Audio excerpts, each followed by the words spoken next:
বান্ধবী স্বামীর সাথে কেন সময় কাটাতে হবে? যেমন চাই করুক, যে পর্যন্ত তোমার জামাই এসে আমার পা ধরে মাফ না চাবে আমি ওই সংসারে যাব না।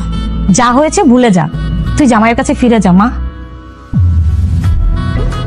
হ্যালো ভাবি আপনি কই? এদিকে তো সর্বনাশ হয়ে যেতেছে। সর্বনাশ, কি হয়েছে? আরে স্বাধীন তো বিয়ে করতেছে আপনার বান্ধবীরে, আপনি নাকি ওর সাথে আর সংসার করবেন না? ওরা তো আজকে বিয়ে করে ফেলতেছে। কি? ওর এত বড় সাহস আমাকে রেখে এখন আরেকটা বিয়ে করতে যাচ্ছে? আসছি আমি।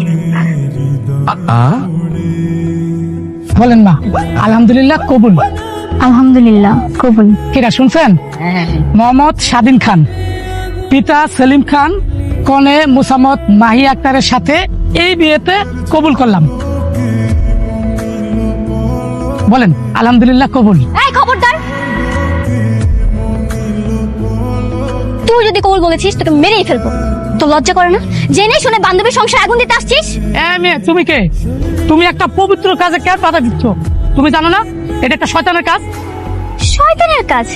আমার হাজবেন্ড আমাকে না বলে আমার পারমিশন না নিয়ে একটা বিয়ে করতে যাচ্ছে, আমি এখানে বাধা দিতে আসছি বলে আমি শয়তান হয়ে গেছি? কি এর আগেও বিয়ে হয়েছিল? জি হ্যাঁ, আমি ওনার প্রথম ওয়াইফ। আমি তো তোর নামে মামলা দিবই, সাথে আপনার নামেও দিব।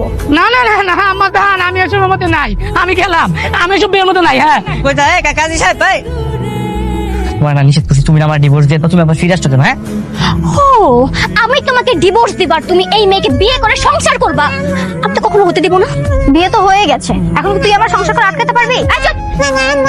হয়ে গেছে মানে ও তো কবুল বলতেই পারে নাই। ভাই আমি কবুল বলতে পারি দেখিস, আমাদের কিন্তু অর্ধেক বিয়ে হয়ে গেছে আর ও কবুল বলছে, তুমি কবুল বলছো না? হ্যাঁ, আর বাকি অর্ধেকও বলে দিব। আর এখন থেকে আমি ওর অর্ধেক বউ। অর্ধেক বউ, তাই না? হ্যাঁ, সতীনের সংসার করে এত ইচ্ছা তোর, তোকে তো আজকে আরে কি করতে? থামো, খবরদার বলতেছে, ও কিন্তু আমার বিবাহিত বউ, ওকে হাত তুলবা না একদম।